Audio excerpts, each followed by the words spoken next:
Praise the lord హల్లెలూయా. ఈ విశ్వాస గృహం అనే ప్రోగ్రాం చూసిన అందరికీ ప్రభుపేట వందనాలు. ఒక స్తుతి పాటతో ప్రార్థనతో మనం దేవుని వాక్యం ధ్యానిస్తాం. యేసు నీవే కావాలయ్యా, నాతో కూడా రావాలయ్యా. యేసు నీవే కావాలయ్యా, నాతో కూడా రావాలయ్యా. ఘనుడా నీ దివ్య సన్నిధి నన్ను ఆదుకొని నా పెన్నిధి. ఘనుడా నీ దివ్య సన్నిధి నన్ను ఆదుకొని నా పెన్నిధి. నీవే కావాలయ్యా, నాతో రావాలయ్యా. నీవే కావాలయ్యా, నాతో రావాలయ్యా. యేసు నీవే కావాలయ్యా, నాతో కూడా రావాలయ్యా. యేసు నీవే కావాలయ్యా, నాతో కూడా రావాలయ్యా. నీవే నాతో వస్తే దిగులు నాకుండదు. నీవే నాతో వస్తే దిగులు నాకుండదు. నీవే ఆజ్ఞాపిస్తే దిగులు నన్నంటదు. నీవే ఆజ్ఞాపిస్తే దిగులు నన్నంటదు. నీవే కావాలయ్యా, నాతో రావాలయ్యా. నీవే కావాలయ్యా, నాతో రావాలయ్యా. యేసు నీవే కావాలయ్యా, నాతో కూడా రావాలయ్యా. నీవే నాతో వస్తే కొరత నాకుండదు. నీవే నాతో వస్తే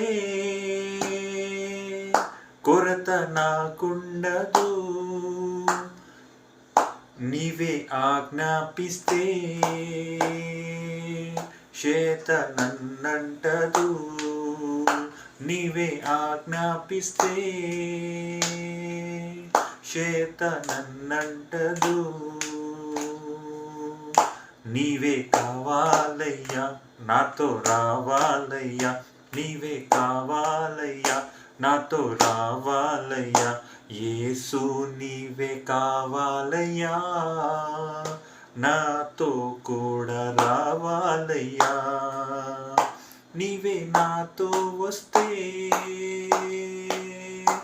ఓటమి నాకుండదు. నీవే నాతో వస్తే ఓటమి నాకుండదు. నీవే ఆజ్ఞాపిస్తే చీకటి నన్నంటదు. నీవే ఆజ్ఞాపిస్తే చీకటి నన్నంటదు. నీవే కావాలయ్యా, నాతో రావాలయ్యా. నీవే కావాలయ్యా, నాతో రావాలయ్యా.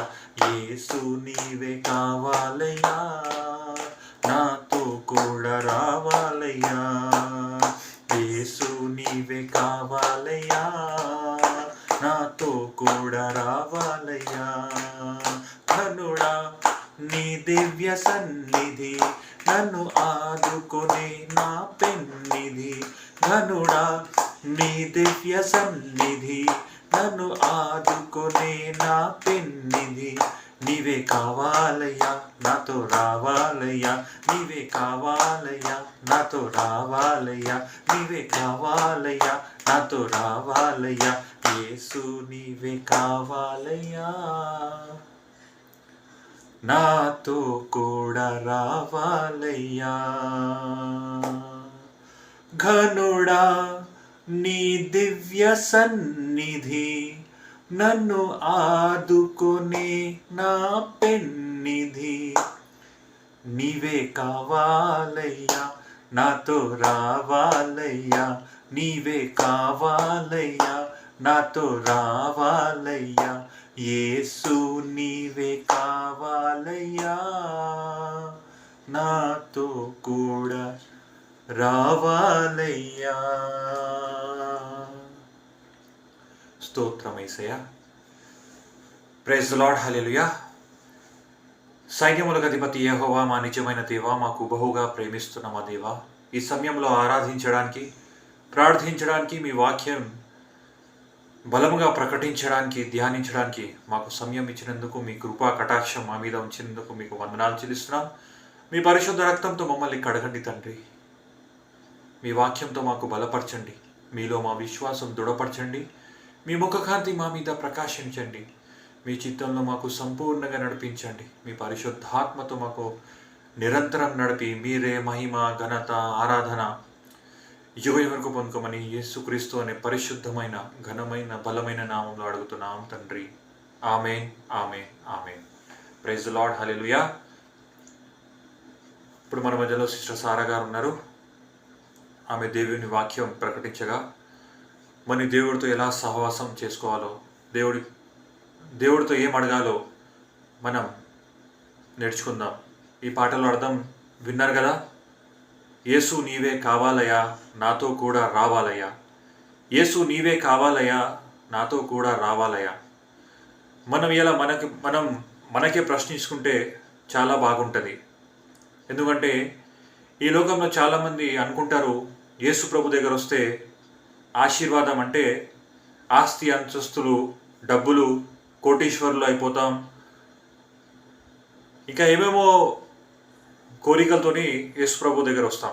కానీ మనం నిజంగా యేసు నీవే కావాలయ్యా, యేసు నీవే రావాలయ్యా, నా తోడు నీవే ఉండాలయ్యా అని మనం అడుగుతున్నామా?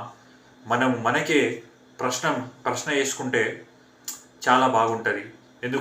ఎందుకంటే ఆయన మన కోసం రక్తం కార్చి మన కోసం ప్రాణం పెట్టాడు. ఆయన మీద ఉమ్మి వేస్తే కూడా ఆయన సహించాడు. రాజులకు రాజు, ప్రభులకు ప్రభు ఉండి కూడా ఆయన ఒక మానవుడిగా ఈ లోకంకి వచ్చి మీకోసం, మన కోసం, నా కోసం ప్రాణం పెట్టాడు. ఆయన దగ్గర వస్తే, ఆయన సన్నిధికి వస్తే మనం ఏం కోరుకొని ఆయన దగ్గర వస్తున్నాం? నాకు ఈ పిల్ల నచ్చింది, నేను పెళ్లి చేసుకోనని ప్రార్థిస్తున్నామా?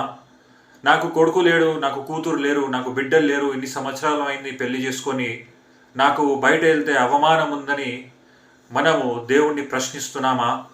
లేకపోతే నాకు చాలా జ్ఞానం ఉంది, బుద్ధి ఉంది, నాకు మంచి ఉద్యోగం వస్తలేదా, నాకెందుకు ఈ భర్త దొరికాడు, నాకు ఎందుకు ఈ పెళ్ళాం, ఈ భార్య, ఇలాంటి భార్య దొరికిందని మనం దేవుణ్ణి ప్రశ్నిస్తున్నామా? ఎందుకు ఈ తల్లిదండ్రులకే మనం ప్రశ్నిస్తున్నామా? మేమెందుకు ఈమె కడుపులో పుట్టామని, ఎందుకు ఈ జీవితం మనకు దేవుడు ఇచ్చాడని దేవుడికి ప్రశ్నిస్తున్నామా? ఎందుకు మనం కోటీశ్వరులుగా పుట్టలేమని మనం దేవుడికి ప్రశ్నిస్తున్నామా? రాజులకు రాజు, ప్రభువులకు ప్రభువే ఉండి ఆయన పశువుల పాకలో జన్మించాడు. మరియమ్మ ఇంకా యోసేఫ్ గారు, యోసేఫ్ గారు నా భార్య గర్భవతి ఉంది, నాకు కొంచెం స్థలం ఇవ్వండి అని అంటే ఎవరు ఆయనకు గృహం ఇవ్వలేదు. కానీ పశువుల పాకలో, జంతువులు ఉండే చోటు ఆయనకు దొరికింది. ఆయనకే అలాంటి స్థితి ఉంటే మనము దేవుడి దగ్గర వచ్చి ఏం ప్రశ్నిస్తాం? మనం ఇవాళ మనమే ప్రశ్న వేసుకుంటే చాలా బాగుంటుంది. ఈ పాటలో చాలా అర్థం ఉంది, ఒకసారి ధ్యానించండి. యేసు నీవే కావాలయ్యా, నాతో కూడా రావాలయ్యా,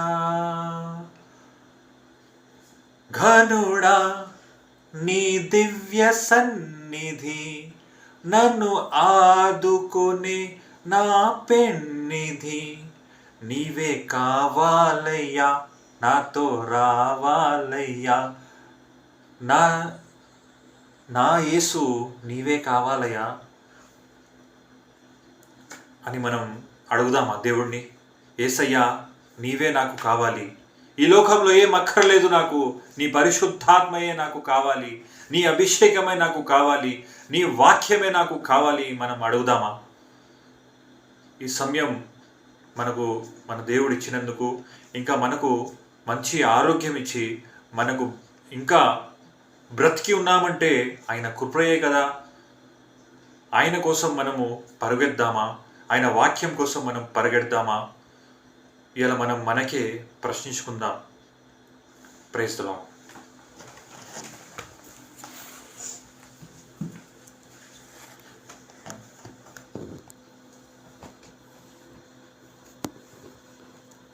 ప్రైజ్ ది లార్డ్. ఎలా ఉన్నారు? దేవుని కృపలో అందరు బాగుండాలని. ఇంతవరకు దేవుడు మనతో మాట్లాడారు. ఆత్మ చెప్పిన మాట చెవిగల వారు వినుగాక. ఆయనను ఈరోజు దేవుడు ప్రేమతో మనల్ని పిలుస్తున్నాడు. ఏం అంశం అంటే, మీకేది ఇష్టమో అడుగుడి, అది మీకు అనుగ్రహింపబడును. మీకు ఇష్టమైనది ఏదో అడగండి, అది మీకు అనుగ్రహింపబడును అన్నాడని. మనకిష్టానుసారమైనది, మనం చెడిపోయేది మన దేవుడు ఇవ్వడండి. ఆయన ఎందుకు ఈ మాట చెప్పాడంటే, ఇక్కడ కొన్ని ప్రశ్నలకు ఆన్సర్ ఉంది. మన ఈ అంశం పెట్టుకొని మనం చాలా సంతోషిస్తాం. అబ్బా, ఎంత మంచి వాగ్దానం వచ్చింది ఈరోజు, ఎంత మంచి అంశం ఉంది ఈరోజు. ఎందుకంటే దేవుడు స్వయంగా చెప్తున్నాడు, మీకేది ఇష్టమో అది అడుగుడి అనేసి అనుకోవద్దు. అది అడగడానికి కూడా మనకు అర్హత ఉండాలి. అది ఎలా అడిగితే ఎలా పొందగలుగుతాం కూడా అది మనం సిద్ధపాటు కలిగి ఉండాలి. అప్పుడే మనం పొందగలుగుతాము. ఇప్పుడు మనం ప్రార్థన చేసుకుందాం. మన అంశము మీకేది ఇష్టమో అది అడుగుడి అని దేవుడు ఇక్కడ సూటిగా మీకు అనుగ్రహింపబడును అనే అంశం. అది ఉట్టిగానే రాదండి. అది ఎలా దేవుడు మనకు అనుగ్రహించాలనుకుంటున్నాడో అది మనం ఈ వాక్య ధ్యానంలో నేర్చుకుందాం. మనలో ఏమేం పోవాలో, ఏమేం కోరుకుంటున్నాడో దేవుడు, అవన్నీ దేవుడు ఇక్కడ స్వయంగా రాసి పెట్టి ఉన్నాడు. వాటి ప్రకారం మనం నడుచుకుంటే, మనం పోగుండి మనకు కావాల్సింది, మన అక్కర్లు అన్ని దేవుడు తీరుస్తాడు. మనకేం కావాలో ఆయనకు తెలుసు. ప్రార్థన చేసుకుందాం. పరిశుద్ధుడా, ప్రేమ కలిగిన దేవా, సర్వోన్నతుడా, సర్వసంపన్నుడా, ఎంత చక్కగా ఇప్పుడు ఈ దాకా మాట్లాడావు నాయన. నీ మాటల్లో అర్థం ఉంది తండ్రి. ప్రతి ఒక్క హృదయము కరుగునుగాక నాయన. నీ పరిశుద్ధ మాటల హృదయం ప్రతి ఒక్క మాటల్లో దూసుకెళ్ళునుగాక రాజా. అవును తండ్రి, ప్రతి విషయంలో తోడుని నడిపించండి. ఎవరైతే యూట్యూబ్ ఛానల్ చూస్తున్నారో వారు అడగకముందే అక్కర్లు తీర్చే దేవుడు నాయన. ఏది అడగాలో, ఏది నీ సన్నిధిలో పొందుకోవాలో, ఏం చేయాలో అవి వాక్యం ద్వారా మాకు నేర్పించండి. నీ పరిశుద్ధాత్మతో మమ్మల్ని కుమ్మరించండి నాయన. ఇదిగో తండ్రి, వాక్యం బోధించుచుండగా నీ ఆత్మకార్యాలు జరుగునుగాక రాజా. ఇదిగో తండ్రి, నాలోకొచ్చి మాట్లాడండి. ఈ సమయంలో ఈ ప్రార్థనలు ఆలకించినందుకు వందనాలయ. యేసు నామములో తండ్రి, ఆమేన్, ఆమేన్. యాహోను రాసిన పత్రిక, యాహోను రాసిన అధ్యాయం 15వ అధ్యాయం. నేను నిజమైన ద్రాక్షావల్లిని, నా తండ్రి వ్యవసాయకుడు. నాలో ఫలింపని ప్రతి తీగెను ఆయన తీసి పారవేయును. ఫలించు ప్రతి తీగెను మరి ఎక్కువగా ఫలింపాలని దానిలోని పనికిరాని తీగెలు తీసివేయును. నేను మీతో చెప్పిన మాటలను బట్టి మీరు ఇప్పుడు పవిత్రులై ఉన్నారు. నా యందు నిలిచి ఉండుడి, మీ యందు నేను నిలిచి ఉందును. ఏమంటున్నాడు? నేను నిజమైన ద్రాక్షవల్లిని, నా తండ్రి వ్యవసాయకుడు. అంటే మనకు ఒక పొలముతో పోలుస్తున్నాడు. మరి పొలం వేసినప్పుడు ద్రాక్ష చెట్టు బహుగా ఫలించును. ఎట్లా ఫలిస్తుంది? దాంట్లో పురుగులు పట్టి దానికి రోగం వచ్చి అది వ్యర్థమైన చేదు ద్రాక్షాలు ఇస్తుందేమో అని ముందే దేవుడు ఇక్కడేం చెప్తున్నాడు? ఫలింపని ప్రతి తీగెను ఆయన తీసి పారవేయును. ఫలించు ప్రతి తీగెను మరి ఎక్కువగా ఫలింపాలని దానిలోకి పనికిరాని తీగలు తీసివేయను. నేను మీతో చెప్పిన మాటలను బట్టి మీరు ఇప్పుడు పవిత్రులై ఉన్నారు. మీరు పరిశుద్ధులని అనుకోవద్దు. నేను చెప్పే మాటలు నా రక్తం ద్వారా మిమ్మల్ని శుద్ధీకరించినందుకే మీరు ఇప్పుడు పవిత్రులై ఉన్నారు. మనం ఎంతో మంచి కార్యాలు చేస్తామంట, కానీ అవి దేవుని దృష్టికి ఎలా ఉంటాయో తెలుసా అండి? మనం అనుకుంటాం మనం మంచి మంచి కార్యాలు చేస్తున్నాము, ఎల్లకాలం మనం మేము దేవుని కృపలోనే, దేవుని సన్నిధిలోనే, పెద్ద పెద్ద చర్చిల్లోనే మేము ఉంటున్నాము, మేము ఆయన సన్నిధిలోనే గడుపుతున్నాము అని అనుకుంటాము కదా. అది కాదు నిజము. అది కాదంటున్నాడు దేవుడు. నువ్వేది మంచి పనులు, నువ్వెన్ని విస్తారమైన ఆహారాలు పంచు, నువ్వు బట్టలు పంచు, ఏమి పంచినా నీ హృదయమైన ఆ వ్యర్థమైన తీగలుంటే నువ్వు ఫలించవు, నువ్వు అపవిత్రుడవే. దేవుడు ఇక్కడ స్వయంగా మాట్లాడుతున్నాడు. యెషయా గ్రంథంలో 64వ అధ్యాయంలో కూడా మాట్లాడుతున్నాడు. మీరు చేసిన పనులన్నీ నా దృష్టికి ఎలా, మీ మంచి క్రియలన్నీ నా దృష్టికి ఎలా ఉన్నాయో చెప్పనా, మురికి గుడ్డలుగా ఉన్నాయంటున్నాడు. మిమ్మల్ని బట్టి మీరు పరిశుద్ధులు అనుకుంటున్నారేమో, మిమ్మల్ని మీరు గొప్పవారు అనుకుంటున్నారేమో, కానీ నన్ను బట్టి, నా మాటలను బట్టి మీరు పవిత్రులై ఉన్నారని దేవుడు ఇక్కడ స్వయంగా సెలవిస్తున్నాడు. నా మాట యందు ఉన్నారు, నా యందు నిలిచి ఉండుడి, మీ యందు నేను నిలిచి ఉందును. తీగ ద్రాక్షావల్లితో నిలిచి ఉంటేనే గాని తనంతట తానెలాగూ ఫలింపదో, అలాగే నా యందు నిలిచి ఉంటేనే గాని మీరు ఫలింపరు. ద్రాక్షావల్లిని నేను, తీగెను మీరు. ఎవడు నా యందు నిలిచి ఉండునో నేను వాని యందు నిలిచి ఉందును, వాడు బహుగా ఫలించును. హల్లెలూయా. ఫలించడం అంటే ఏంటి? మంచిగా సంపాదించుకోవడం, మంచిగా బిడ్డలు జన్మించడం, బిడ్డలు పుట్టడం, ఇంకా మంచిగా ఆస్తులు కూడబెట్టడం, ఇది కాదు ఫలించడం. దేవుడి మాటలు విని ఆయనలో మనం ఫలించాలి. ఆయన రాజ్యం కోసం తపన పడాలి. మనం ఎలా రక్షణ పొంది, మనం ఎలా దేవుని కృపలో ఎదుగుతున్నామో అలాగే ఇంకొకరికి కూడా మనం ఫలభరితంగా ఉండాలంట. నలిగిన వారు, ఇబ్బంది పడేవాళ్ళు, నిజముగా మొర్రపెట్టేవాళ్ళు నీకు కనిపిస్తారు. అప్పుడు నువ్వు తప్పకుండా దేవుడి కార్యాలకి స్థలం ఇవ్వాలి, దేవుడి మాటలకి చెవులు ఇవ్వాలి, దేవుడితో ఆనుకొని ఉండాలని ఇక్కడ దేవుడు సెలవిస్తున్నాడు. ఎప్పుడైతే పరిశుద్ధాత్మ దేవుడు మనలోకి ఎప్పుడైతే వస్తాడో అప్పుడు మనల్ని మనం తగ్గించుకొని మనం చేసిన క్రియలన్నీ ఒప్పుకుంటామంట. ఎప్పుడైతే ఆయన మనల్ని తాకుతాడో మనలో దీనత్వం వస్తుందంట, దయాళత్వం వస్తుందంట, ప్రేమ వస్తుందంట. ఇవన్నీ ఫలించడమే. ఆత్మఫలాలు విన్నాం కదా మనము. గలతీ రాసిన పత్రికలో 9 ఆత్మఫలాలు. అవేంటి? ఇవే ఫలించడం. మనం అనుకుంటాం, అబ్బా దేవుడు ఎంత గొప్పగా ఆశీర్వదించారు, ఏముంది వీళ్ళ దగ్గర. ఏం తీసుకెళ్తామా మనము దేవుడి దగ్గరికి? ఎక్కడికి మనం తీసుకెళ్ళాం. మనం ఏమైతే దేవుని పని చేస్తున్నామో, ఏమైతే దేవుని కార్యాల కోసం ఆసక్తి కలిగి ఉన్నామో, నిజముగా దేవుణ్ణి, నువ్వు నాకు కావాలయ్యా, నీతోనే నేను ఉండాలయ్యా, ఈ లోకంలో ఉన్నవంతా నాకు అక్కర్లేదు. పౌలన్నారు, ఇవన్నీ ఈ లోకంలో ఉన్నదంతా నాకు పెంటతో సమానం అన్నాడు. కానీ మనకు కావాలి కొన్ని, అవి దేవుడు ఇస్తాడు. ఇంకా కావాలని అతిశయపోయి నువ్వు చెడిపోకని దేవుడు ఇక్కడ సెలవిస్తున్నాడు. ద్రాక్షవల్లి నేను తీగను, మీరు ఎవడును నా యందు నిలిచి ఉండును, నేను వాని యందు నిలిచి ఉందును, వాడు బహుగా ఫలించును. నాకు వేరుగా ఉండి మీరేమి చేయలేరు. ఎవడైనను నా యందు నిలిచి ఉండని ఎడల వాడు తీగ వలె బయట పారవేయబడి ఎండిపోవును. మనుషులు అట్టి వాటిని పోగు చేసి అగ్నిలో పారవేతురు, అవి కాలిపోవును. నా యందు మీరును, మీ యందు నా మాటలు నిలిచి ఉండిన ఎడల మీకేది ఇష్టమో అడుగుడి, అది మీకు అనుగ్రహింపబడును.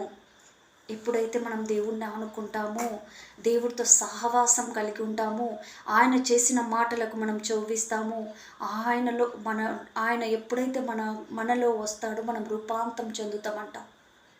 మనలోకి ఇష్టాలు ఉండవంట. ఇక్కడ తటిని చెప్పారు ఏమని, మీకు ఏది ఇష్టమో అది అడుగుడి అనేసి. మన తలంపులు ఎక్కువ ఉంటాయి, ఎక్కువ అడగాలని ఆశ ఉంటుంది. ఎప్పుడైతే ఆయన మాటలు మన హృదయంలో నిలిచిపోతాయో, ఎప్పుడైతే ఆయన చేసిన ఆ పనులు మనకు తెలుస్తాయో, అయ్యా నాకు ఇష్టమైనది కాదు కానీ నీకు ఇష్టమైనది నాకు ఇవ్వుము, ఆ మాట వస్తుందంట. అయ్యా నా చిత్తం కాదు కానీ నీ చిత్తం నాలో సిద్ధింపచేయి. ఒకవేళ నాకు నచ్చింది నేను చేస్తే నేను చెడిపోతానేమో, ఇది నువ్వు నాకు ఇస్తే దీన్ని భరించే శక్తి కూడా నాకుందో లేదో అనేసి మనము ఆయన చిత్తంలోకి వెళ్ళిపోతాం. అందుకే దేవుడు ఏమన్నాడో తెలుసా? దేవుడు చూడండి ఎంత ఆలోచించాడో.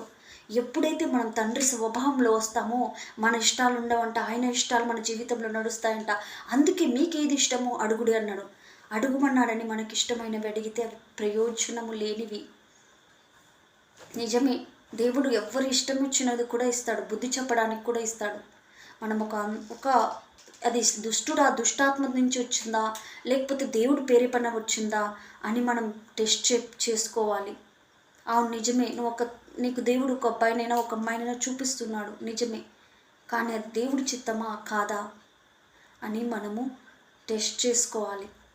దేవుడి చిత్తం అని మనం చేసుకున్నాం అనుకోండి, 6 నెలలు కాదు కదా 3 నెలలకే మీరేమవుతారు అది మీకే తెలుసు. ఇప్పుడు బాగానే ఉంటుంది, తర్వాత తర్వాత అన్నీ అయిపోయినాక ఏమంటారు తెలుసా? దేవుడు ఇచ్చాడు, దేవుడు ఇష్ట ప్రకారం నేను చేసుకున్నాను, నాకు దేవుడు చూపించాడు, ఇలా చేసుకున్నాను, అందుకు ఇప్పుడు బురదలో పడ్డానని దేవుడి మీద నెట్టేస్తావు. నిన్ను ఎవరు చేసుకోమన్నారు? దేవుడు చెప్పాడా? దేవుడు విరిగి నలిగిన హృదయం కలిగిన వారిని చూపిస్తాడు. ఒకవేళ నిజంగా దేవుడికి తెలియాలంటే మనం తెలుసుకోవాలంటే రెబెక చూడండి. అబ్రహాము కోడలు రెబెక, ఈసాక్కి భార్య కావాలి కానీ దేవుడు చూపించలేదు. అబ్రహాంకి చూపించలేదు, ఈసాక్కి చూపించలేదు. పనివాడు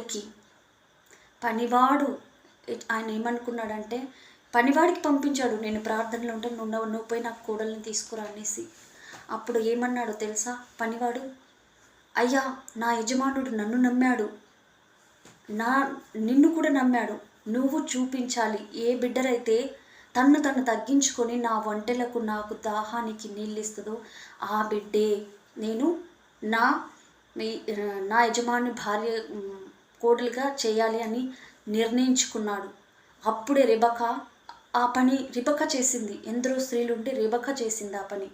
అంటే అది దేవుని చిత్తమే. తను అనుకున్నాడో లేదో దేవుడు అతన్ని పంపించాడు. అక్కడ పెళ్లి కొడుకు లేడు, అంటే చేసుకుండే భర్త లేడు, మామ లేడు, అత్తింటి వారు ఎవరూ లేరు. ఒక పనివానికి దర్శనం ఇచ్చి ఒక పనివాడు దేవుడితో ఒప్పందం చేసుకుంటే ఆ పనివాడితో ఆ సంబంధం ఏర్పాటు చేశాడు. అర్థమవుతుందా అండి? మనం తొందరపడవద్దు. మన ఇష్టమైనది ఆయనకు తెలుసు. అందుకే దేవుడు అడుగుతున్నాడు ప్రతి విషయంలో కూడా ఆయనను మనము గోజాడాలి, ప్రార్థన చేయాలనేసి. మీకేది ఇష్టమో అడుగుడి, అది మీకు అనుగ్రహింపబడును. మీరు బహుగా ఫలించుట వలన నా తండ్రికి మహిమపరచబడును. ఇందువలన మీరు నా శిష్యులు అగుదురు. హల్లెలూయా. ఇక్కడ ఏముంది? మీరు ఫలించడం వలన నా తండ్రికి మహిమపరచబడును. నువ్వు మిద్దెలు కట్టుకోవడం వల్ల దేవుడికి మహిమ వస్తుంది. నువ్వు మంచి కారు కొనుక్కోవడం వల్ల దేవునికి మహిమ వస్తుంది. లేకపోతే నీకు మంచి మంచి కోరికలు నీకు వచ్చిన ఎడలా నువ్వు మంచిగా ఎక్కడైనా విస్తారంగా పిచ్చోళ్ళలాగా తిరిగినా కూడా దేవుడికి మహిమ వస్తుంది. అది కాదు దేవుడు మహిమ వచ్చేది. నువ్వు దేవుని కోసం కష్టపడితే మహిమ దేవుడికి వస్తుంది.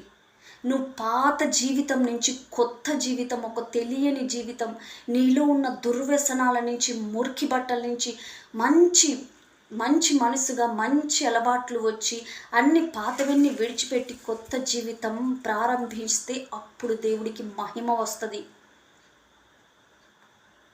నువ్వు ఒకప్పుడు పాప స్థితిలో ఉన్నావు, తప్పుడు స్థితిలో ఉన్నావు, ప్రార్థన చేస్తున్నావు, తప్పుడు స్థితిలోనే ఉన్నావు. అప్పుడు అది నువ్వు తెలుసుకొని తండ్రి దగ్గర మోకరిల్లి జోగాడి, అయ్యా నా స్థితి ఇది, నేను చేసింది ఇది అని నువ్వు ఎప్పుడైతే ఒప్పుకొని కొత్తగా జీవిస్తావో అప్పుడు మన తండ్రికి మహిమ వస్తుందంట. దీనికి అర్థం ఇదే. మనకు కావాలి అన్నీ దేవుడు ఇస్తాడు. ముందు ఇలా ఉండమని దేవుడు చెప్తున్నాడు. ఇచ్చే దేవుడు మన దేవుడు. అప్పుడు తండ్రి నన్ను ఎలాగూ ప్రేమించునో నేనును మిమ్మును అలాగు ప్రేమించి తిని నా ప్రేమ యందు నిలిచి ఉండుడి. నేను నా తండ్రి ఆజ్ఞలు గైకొని ఆయనను ప్రేమ యందు నిలిచి ఉన్న ప్రకారం మీరును నా ఆజ్ఞలు గైకొనిన యెడల నా ప్రేమ యందు నిలిచి ఉందురు. మీ యందు నా సంతోషం ఉండవలెనని, మీ సంతోషం పరిపూర్ణము కావలెనని ఈ సంగతులు మీకు చెప్పుచున్నాను.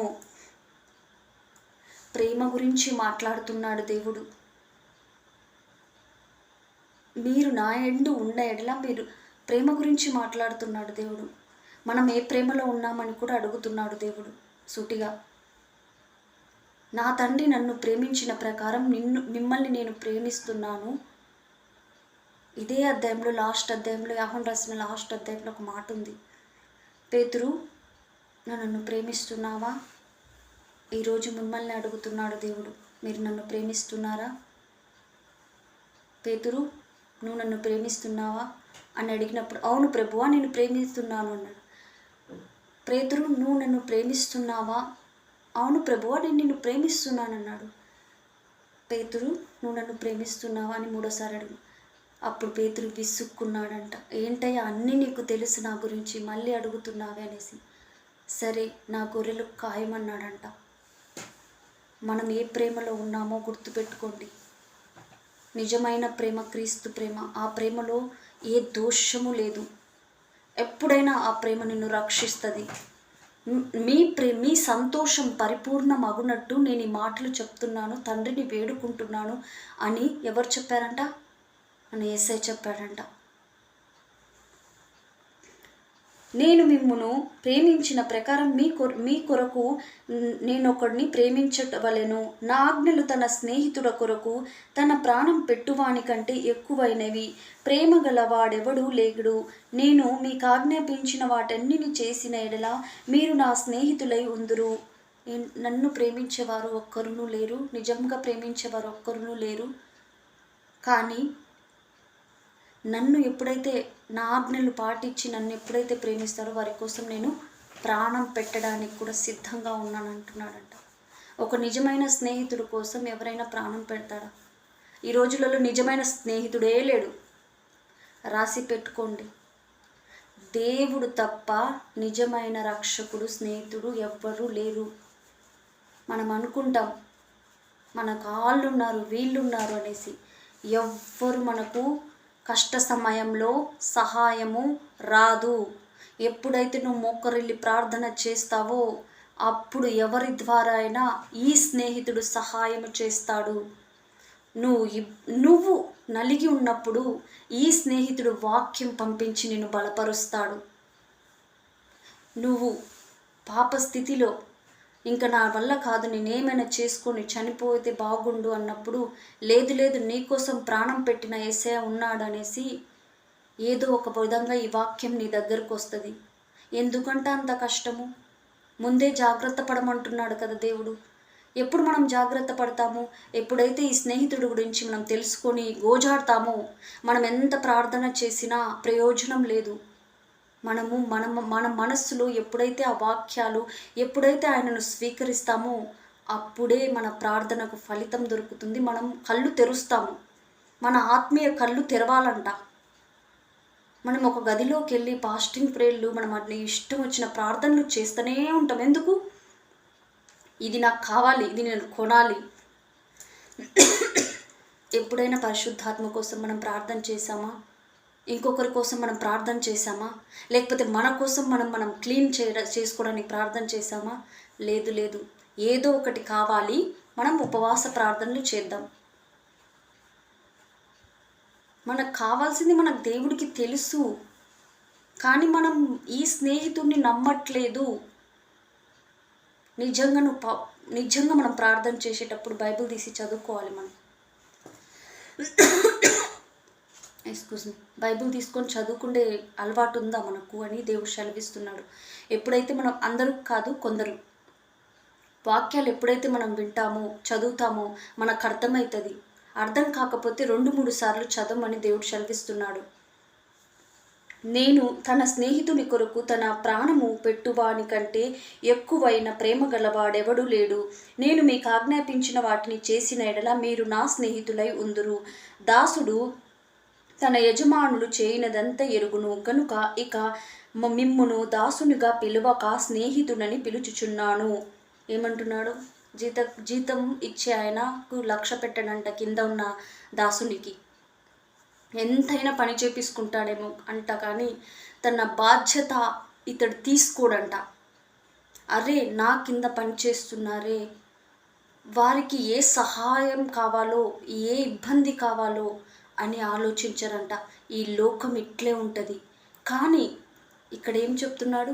మిమ్మల్ని దాసులుగా పిలవడానికి కాదు, ఇక్కడ దాసులుగా పిలవట్లేదు మిమ్మల్ని అంటున్నాడు దేవుడు. ఎందుకంటే దాసుడికి తెలియదంట, యజమానుడికి ఏముంది, పని చేపించుకోవడం ఇవ్వడం తెలుసంట. ఇక్కడ స్వయంగా రాసి పెట్టింది. కానీ ఇప్పుడు మిమ్మల్ని దాసులుగా నేను పిలవట్లేదు. ఎలా పిలుస్తున్నాడు? మిమ్మల్ని స్నేహితుడుగా, నేను మిమ్మల్ని దాసులుగా పిలవక స్నేహితునిగా పిలుచుచున్నాను. ఎందుకనగా నేను నా తండ్రి వలన వినిన సంగతులన్నిటినీ మీకు తెలియజేసి తిని, మీరు నన్ను ఏర్పరచుకొనలేదు. మీరు నా పేరట తండ్రిని ఏమి అడుగుదురో అదియు అయినా మీకు అనుగ్రహింపబడును. మీరు వెళ్ళి ఫలించుటకు, మీ ఫలము నిలిచి ఉండుటకు నేను మిమ్మును ఏర్పరచుకుంటుని. మీరు నన్ను ఏర్పరచుకోలేదు, మీరు నన్ను ఇష్టపడలేదు. ఎంత సూటిగా దేవుడు మాట్లాడుతున్నాడు కదా. నేను ఎంత మేలు చేసినా మీకు, ఎన్ని మీ పాపాల కోసం మీ సిలువను ఎక్కినా కూడా మీరు నన్ను ప్రేమించట్లేదు. ఏదో ఒకటి కావాలని మీరు నా దగ్గరకు వస్తున్నారే, కానీ నిజం చెప్పు అంటున్నాడు ఈరోజు. నిజముగా నువ్వు ప్రేమిస్తున్నావా నన్ను? మీరు నన్ను ఏర్పరచుకోలేదు, కానీ నేను మిమ్మల్ని ఏర్పరచుకున్నాను. నేను మీరు కావాలని ఆశపడ్డాను, అందుకే నేను దిగి వచ్చాను. నేను ఒక్కగానొక రారాజుగా ఉన్న నేను ఒక పశువుల పాకలో నేను దిగి వచ్చి మీకోసం నా ప్రాణం అర్పించాను. ఎందుకో తెలుసా? మీలో ఎవరైనా ఒకరైనా నన్ను, నా మాటలు విని గైకొని ఆ ప్రకారం నా పని చేస్తారేమో, నన్ను పిలుస్తారేమో, నన్ను నిజంగా ఆత్మతో సత్యముతో పూర్ణ హృదయముతో నన్ను ఆరాధిస్తారేమో, నేనే నిజమైన దేవుడినని అంటారేమో అని దేవుడే తనే మనం ఏర్పరచుకోలేదంట. మనకేంటి, మనకు కావాల్సిన రొట్టె ముక్క మనకు కావాల్సింది వస్తే ఆ రోజు బాగా ఏదైనా మనకు ఒక సంతోషంగా ఉన్న రోజు దేవుడికి గుర్తు మనం పెట్టుకోము. ఏముంది, బాగానే ఉంది, రేపు చేసుకోవచ్చు ప్రార్థన. దేవుని సమయాన్ని మనం దొంగలిస్తామంట. దేవుడిచ్చే ఆశీర్వాదాన్ని కూడా అలాగే అయిపోతుందంట.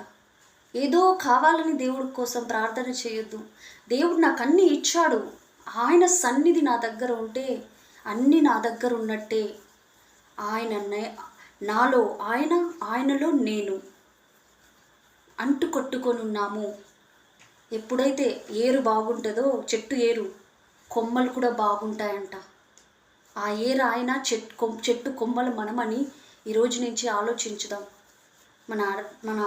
మనలో ఏమేమి తీసేయాలో తెలుసు కదా.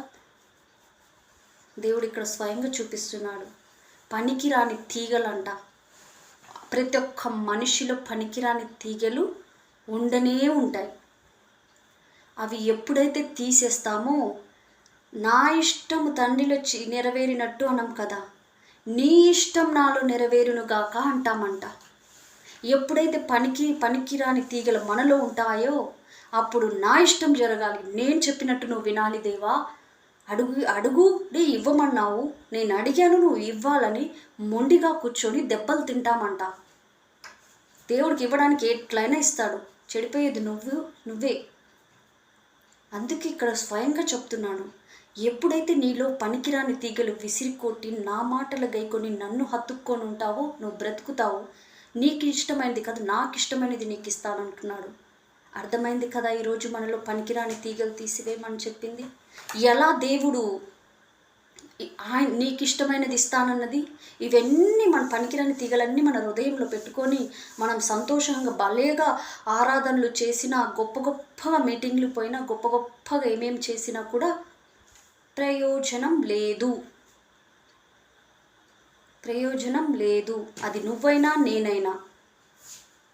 కానీ మనము ఈయన చెప్పినట్టు ఈ పనికిరాని తీగలు ఎప్పుడైతే విసిరేసి ఆయన హత్తుకుంటామో అప్పుడు ఆయన చిత్తం మనలో నెరవేరుస్తుంది. నువ్వు అనుకోకుండానే నీకు అన్నీ స్థిరపరుస్తాడు. ఆయనే స్వయంగా నీ కోసం జత చేసి ఉంటాడు. ఆయనే స్వయంగా తనకు గర్భఫలం యెహోవా ఇచ్చే బహుమానం. ఆయన అన్ని స్థిరపరిచి నీకు ఇస్తాడు. ఇచ్చి ఆయన రాజ్యం కోసం మళ్ళీ ఆయన వచ్చి మళ్ళీ మనల్ని తీసుకెళ్తాడు. మనం ఎవరి చిత్తం ప్రకారం నడవాలో, ఏది అడగాలో మనం ఇక్కడ స్వయంగా నేర్చుకున్నాం కాబట్టి మనము ఏది అడగాలో, ఏది అడగకూడదో, ఏం అడగాలో, దేన్ని తీసివేయాలో అన్నీ నేర్చుకున్నాం. అంతగా మీకు అర్థం కాకపోతే 5-6 సార్లు ఈ వాక్యం చదవండి. 1-2 సార్లకి మన బుర్రలకెక్కదు. 5-6 సార్లు ఈ వాక్యం చదవండి. ఇది ఒక్కటే పట్టుకోకండి. నువ్వు ఇది పట్టుకొని ప్రార్థన చేస్తారు కొంతమంది సిస్టర్స్. నువ్వే చెప్పావు యేసయ్యా, ఈరోజు నువ్వే నాతో మాట్లాడావు, మీకేది ఇష్టమో అడగమన్నావు, అందుకే నాకు ఇష్టమైనవన్నీ పెద్ద లిస్టు రాసుకొని అడగొద్దు. నీకేది ఇష్టమో అది నేను చేయడానికి నన్ను స్థిరపరచు, నేనేం పోగొట్టుకోకుండా నన్ను స్థిరపరచు అనేసి నువ్వు అడుగు. ఆయనకి ఇష్టమైనది మనం అడిగామనుకో స్థిరంగా ఉంటాం. మనకిష్టమైనది మనం చేసామనుకో అది ఎట్లా ఉంటుంది తెలుసా? అద్దాల మేడగొట్టి సముద్రంలో ఇసుకతో ఇల్లు కడితే కూలిపోతుందంట. ఇసుకతో ఇల్లు కట్టి చూడండి, సముద్రం రాగానే పడిపోతుంది. అదే బండ మీద ఇల్లు కట్టండి, సముద్రం కాదు కదా, తుఫాను వచ్చినా ఇరిగిపోదు, ఏమొచ్చినా కూడా అది కదలదు. బండ మీద ఇల్లు ఎప్పుడు కడతామో తెలుసా? ఆయన చిత్త ప్రకారం నడిపించినప్పుడు. సముద్రం మీద ఇసుక ఇల్లు ఎప్పుడంటే మనం కట్టుకునేది ఇసుక ఇల్లు. ఇసుక ఇల్లు కావాలా, బండ ఇల్లు కావాలా, నీ ఇష్టం. అదే దేవుడు సూటిగా మాట్లాడుతున్నాడు. నీకేది ఇష్టమో అడుగుడి. ఇప్పుడు మీరు అడగండి అందరిని. నీకేది ఇష్టమో ఈరోజు అడగాలి అందరూ. మనం అందరం ప్రార్థన చేసుకుందాం.